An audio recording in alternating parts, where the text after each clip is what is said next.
이들이 대통령실에서 이제 저를 제가 무속 구판 얘기하니까 바로 고소를 했잖아요. 그 고소의 고발의 역풍을 이들이 굉장히 많이 맞을 겁니다. 그래요.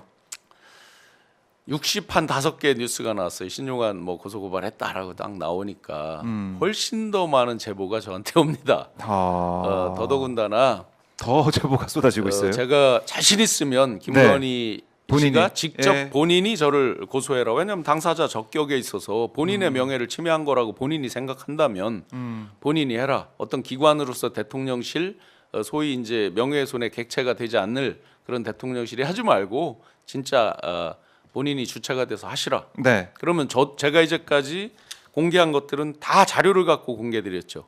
그렇죠. 자, 이거라고 제가 자료를 가지고 안 했을까요? 그러면 하나 이번 주 네. 깜짝 놀라실 겁니다. 왜요? 자료 제가 다 자료로 공개를 했잖아요. 예. 예를 들어 신당, 구당 이런 데 주소 저한테 없을까요? 신당 구당 주소. 뭔가 그 구타는 장면은 저한테 없을까요? 예. 그래서 이번 주 지나면 네. 대통령실에서 후회하게 될 겁니다. 그래요. 대통령실에서 후회할 정도로 그런 자료들 또 사실들이 다 지금 모아져 있다. 사실은 가시벼 영역에 가까워서 저도 굉장히 조심하고 저하고 했던 게 있습니다. 실제 국회 증언을 할 때 이 증언까지를 할까 말까를 고민을 하고 했던 것들도 있습니다. 그래서 제가 저를 돕는 변호인 분께도 이것까지를 제가 증언을 할까요? 굉장히 끔찍한 내용이었습니다. 네. 제가 이제 제보를 드리고 언론들이 탐사 보도, 탐사 취재, 집중 취재, 잠입 취재를 하고 있었지만 그래도 이걸 사전에 제가 말을 하면 이게 어떨까라고 고민을 좀 했습니다. 네. 제가 JTBC에서 잠시 말을 했었습니다만 JTBC에서 그거를 생방송에서 나갔고 뒤에 그 영상은 지금 아마 클릭해 보시면 비공개 처리가 되어 있을 겁니다. 그런 정도로 다 민감하게 받아들이는구나라고 생각해서 그 증언은 안 했습니다. 네. 훨씬 제가 국회에서 답변 드렸던 것보다 놀라운 내용이었습니다. 그런데 다 취재를 해서 다 증거들이 있습니다. 실제. 네. 한번 보시자고요. 어떤 반응들이 오는지 그분들이 정말 제가 이렇게 이제 제보를 받고 그걸 열심히 하시는 언론들께 또 전달을 드려서 취재를 부탁드리고 하면서도 너무너무 참담합니다. 지난번에 말씀드렸지만 무속 관련해서 왜 그 나름 바쁘고 고급 인력들이 몇 번씩에 걸쳐서 무속 관련 대책 회의를 하고 어떤 대응 회의를 하고 전략 회의를 하고 해야 되는 겁니까? 그 원인 제공을 누가 했습니까? 그러면 그건 공적인 관심사 아니에요?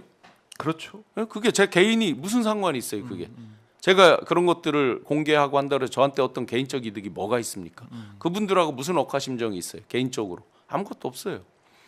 그런데 원인 제공 왕자부터 시작해서 뭐 무슨 법사 뭐 무슨 스승 수도 없이 나왔잖아요. 그러면 거기에다가 그런 무속 구판에 대한 거 한번 유튜브에 한번 쳐보세요. 얼마나 많이 나와 있었는지 기존에. 이미 1년 그게 뭐 1년 이렇게 된 일도 아니잖아요. 그러면 그런 공적 궁금증 그다음에 대통령실에 사급행정관 채용했던 것도 사실 아니에요. 자기들도 인정을 했고요. 그리고 바로 물러났잖아요. 그러니까 뭔가 찔리는 게 있으니까 물러난 그렇죠. 상황이죠. 찔리지 않았으면 물러나지도 않았겠죠. 네. 그래서 정말 이런 참담한 마음으로 지금이라도 이 정도 이제 탄핵 파면 국면까지 왔으면 모든 사람들이 좀 솔직해져야 된다라는 생각입니다. 네. 자, 대통령실의 고발까지 당한 우리 신 교수님, 네, 뭐 자신 있다고 하니까요. 저희가 아니 뭐 괜찮습니다. 뭐. 그분들도 자신 있으니까 하셨겠죠. 네. 보겠습니다. 앞으로 사실들 증거들이 드러날 때 네. 대통령실 반응이 어떻게 나올지 살펴보도록 하고, 자 이제는 이제 명태균의 시간이라는 얘기가 나올 정도로 명태균 특검법이 이번 달 안에 처리가 될 것 같아요. 최상목 대행이 거부권 행사할 가능성이 있어 보이지만 어쨌든 국회에서 통과가 되면 그러면서 명태균에 대한 사람들의 관심이 또 커지지 않겠습니까? 네네. 어제 뉴스타파 보도를 보니까 이거 창원지검에서 수사를 했는데 명태균 게이트 초기에 사실은 공천 개입 의혹의 핵심 단서였던 명태균 김영선 간의 공천 대가성 동거래에 대한 물증을 검찰이 잡았는데도 네네. 이걸 아무 문제 없는 정상적인 월급으로 결론 내렸다. 이럴 수가 있습니까? 이거 이미 이제 사실은 예? 그런 객관적 상황은 다 알고 이제 보도가 됐었던 거잖아요. 월급 반띵에 대한 거는. 그렇죠. 맨 처음에 나왔던 얘기죠. 예, 그렇죠. 예. 그런데 그걸 진짜 창원지검에서 알고 덮으려 했다는 게 중요한 거잖아요. 그래서 그게 지금까지 오는 거잖아요. 보면 네. 한참 열의를 갖고 수사를 하는 걸로 알고 생각을 했었는데 지금 그걸 처음부터 덮으려고 했다라는 게 이제 반증이 된 거죠. 이거를 직접적으로 보여줄 수 있는 게 있습니다. 11월 4일 날 이분들이 수사 보고서를 작성했죠. 네. 지금 말씀 나온 거는 CCTV 보고한 건 그보다 훨씬 이전이에요. 9월 말이에요. 네. 자, 그런 걸 거쳐서 11월 4일 날 수사 보고서를 종합적으로 작성해서 우선 급한 대로 명, 윤, 명, 김에 대한 것들만 빨리 추려서 보고서를 작성해서 보나마나 민정수석 통해서 대통령까지 보고가 됐겠죠. 네. 그러니 11월 7일 날 이제 대국민 방화, 대국민 담화 겸 간담회가 열린 거죠. 네. 거기서 가이드라인 쳤고 가이드라인에 깜짝 놀란 창원지검이 전자레인지에 넣고 폭파시켜라 등등등이 나왔겠죠. 자, 그 다음에 11월 21일 날 제가 조사를 받고 네.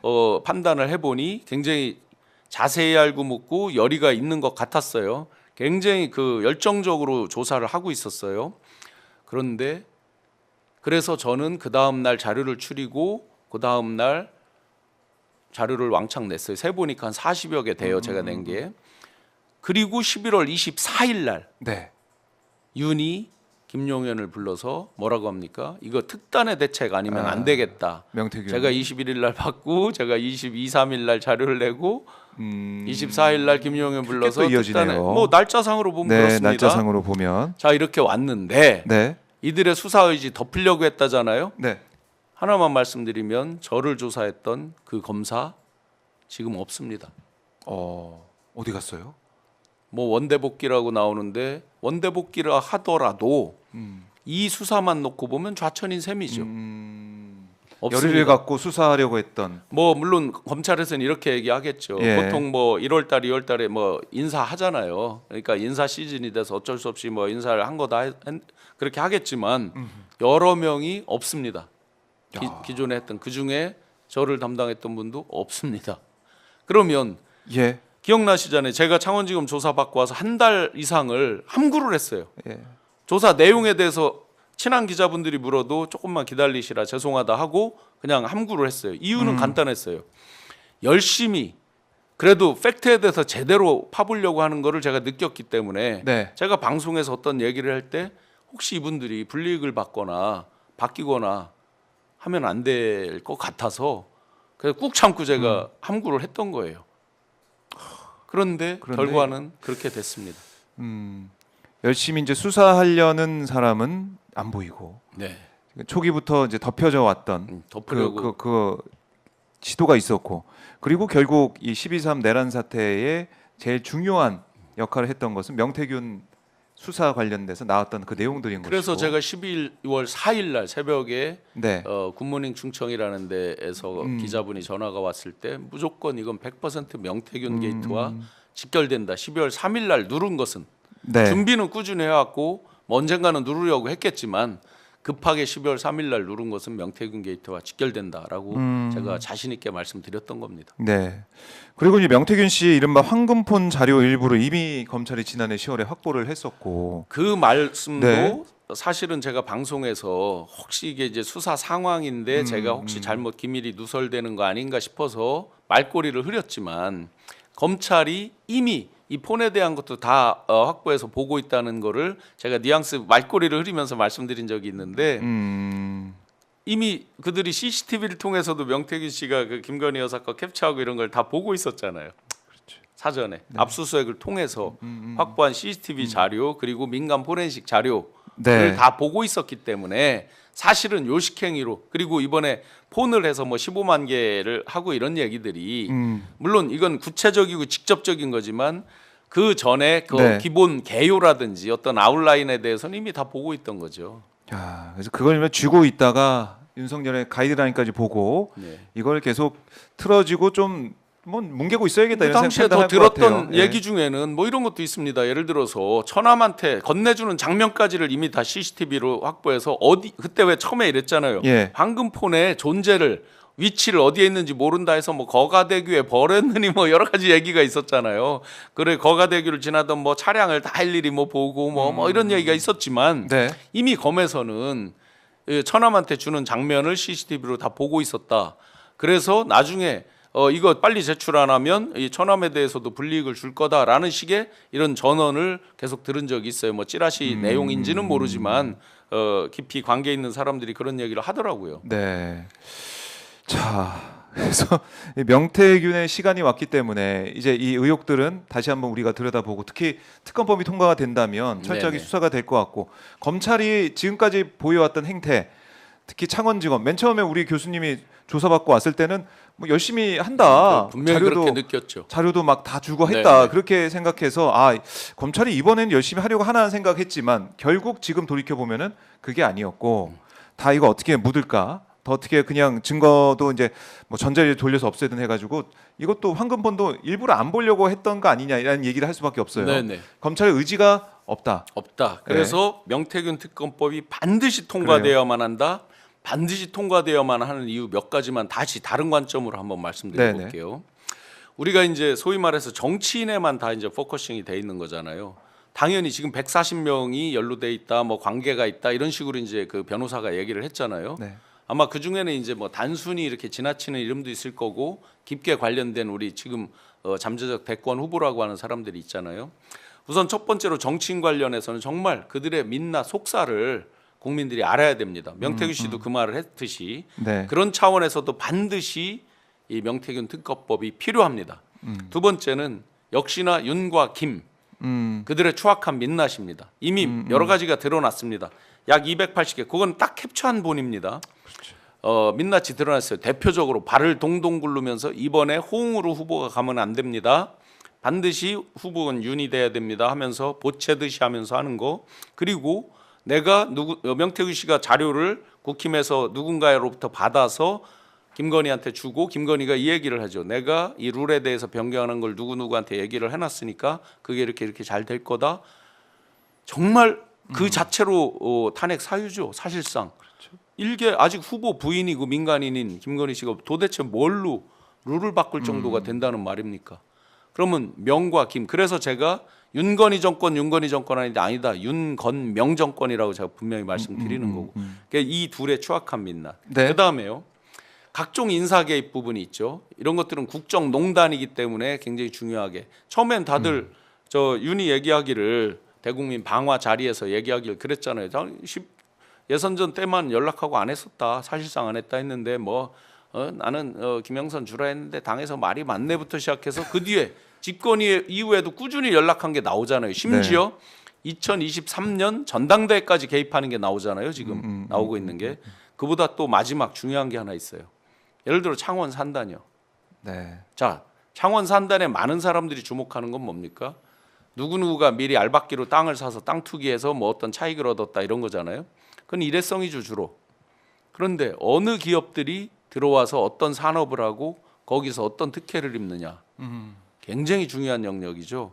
그럼 이게 가다 보면 이 산단에 인허가에 개입된 사람들이 누구예요? 국토부, 장관, 차관 뭐 쭉 있을 그렇겠죠. 거 아닙니까? 예. 또 대통령실에 비서관 뭐 등등 있을 거 아니에요. 가다 보면 또 어디로 연결돼요? 양평. 자연스럽게 왜냐하면 그 사람의 인맥고리가 똑같단 말이죠. 그래서 명태균 게이트 특검은 반드시 통과돼야 된다라고 생각합니다. 양평으로까지 우리가 확장을 해서 또 생각해 보시고 보세요. 야, 이거 땅 어마어마하겠는데요. 투기를 통해서 예, 알박기를 예. 통해서 얻는 건 대부분 일회성 차익이죠. 그런데 어떤 기업이 들어와서 어떤 산업에 어찌어찌 됐을 때는 이게 네.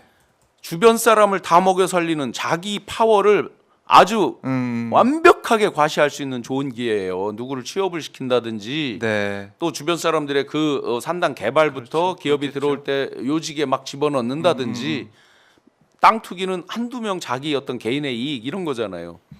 이거는 그리고 어떤 음덕을 입은 기업이 있다 쳐요. 네. 그때 딱 한 번만 도와줘요.